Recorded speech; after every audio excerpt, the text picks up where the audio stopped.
अस्सलाम वालेकुम, this is me Amna. Welcome back to another episode of सेहत और ज़िंदगी। जैसा कि आप सबको पता है, हम हर दफ़ा एक नए टॉपिक के साथ हाजिर होते हैं। आज का हमारा टॉपिक बहुत ही डिमांडिंग टॉपिक है, जो कि है थायराइड डिजीज़। टॉपिक पे बात करने के लिए हमारे साथ मौजूद हैं डॉक्टर सारिम हशमत लोधी, जो कि ENT सर्जन हैं। सर को खुशामदीद कहते हैं। अस्सलाम वालेकुम सर। वालेकुम अस्सलाम, अल्हम्दुलिल्लाह।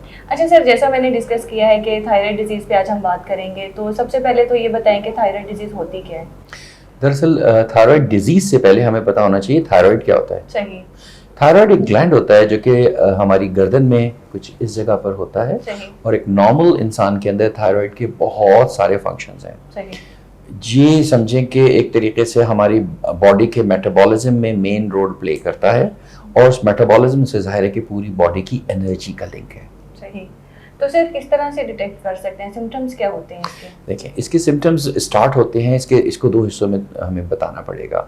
एक इसकी ओवर एक्टिविटी की वजह से सिम्टम्स होते हैं, और एक अंडर एक्टिविटी की वजह से इसके सिम्टम्स होते हैं।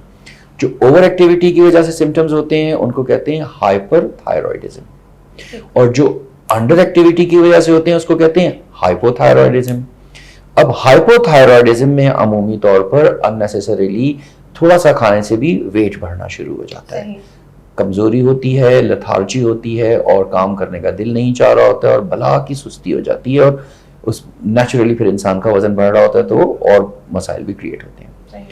हाइपरथायरॉयडिज्म जो है उसमें सबसे कॉमन सिम्टम्स जो हैं वो ये होते हैं कि बगैर एक्सरसाइज के बैठे हुए भी दिल की धड़कन बहुत तेज हो जाती है, छोटी छोटी चीज़ों पे दिल घबराता है, ज़रा ज़रा सी बात पे रोना आता है, और छोटे से मामले पे बहुत ज़्यादा शदीद गुस्सा आता है। सही। और इसके अलावा बॉडी के और फंक्शंस को भी इफेक्ट कर सकता है। जैसे कोई यंग लड़की हो, उसकी प्रेगनेंसी को भी वो इन्फ्लुएंस कर सकता है कि हो सकता है वो प्रेग्नेंट ना हो पा रही हो बिकॉज ऑफ थायराइड। ठीक। अच्छा सर, थायराइड हार्मोन्स क्या होते हैं? देखिए, दरअसल 3 टाइप के हार्मोन्स होते हैं, थायराइड ग्लैंड से रिलीज होते हैं। एक दरअसल ब्रेन से रिलीज होता है, उसको कहते हैं TSH, थायराइड स्टिमुलेटिंग हार्मोन। नाम से ही इसका काम पता चल रहा है कि ये थायराइड को स्टिमुलेट करता है।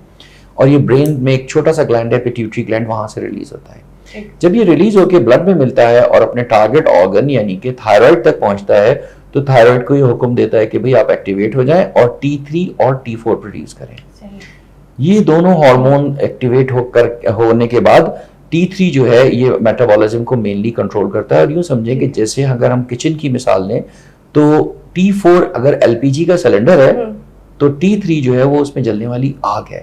तो हमारे खाए पिए जितना भी हमारे अंदर ग़िज़ाइयत सेलुलर लेवल पर होती है, उसको ये बहुत ज़्यादा यूटिलाइज करने में हेल्प करता है। और ऑब्वियसली अगर वो उसको कम यूटिलाइज करेगा तो उसके अपने नुकसान हैं, और अगर वो ज़्यादा यूटिलाइज करने लगे तो उसके अपने नुकसान हैं। अच्छा सर, क्या रीज़न हो सकती है इस डिजीज़ की? मतलब आपने जैसे पहले भी बताया है कि मेल फीमेल दोनों में होते हैं, लेकिन आपने डिस्कस किया था कि फीमेल्स में ज़्यादा पाई जाती है, तो क्या खास रीज़न होती है?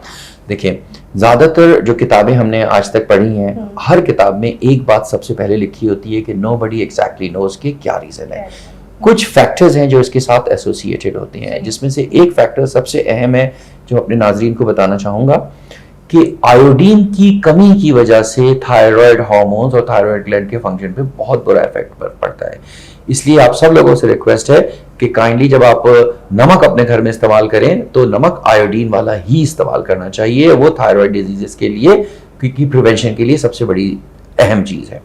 तो एक तो आयोडीन की कमी, ग़िज़ाइयत में आयोडीन मछली में भी बहुत ज़्यादा पाया जाता है, और आपको नेट से पता चल जाएगा कि किन किन कौन कौन से फूड ऐसे हैं जिसमें आयोडीन ज़्यादा अवेलेबल होता है। ठीक। दूसरा जो होता है कि एक्सरे से अननेसेसरी एक्सपोजर कभी पास्ट में हुआ हो, एक्सरे रेडिएशन से कुछ वायरसेस को भी इससे लिंक्ड किया गया है कि वो भी कॉज कर सकते हैं।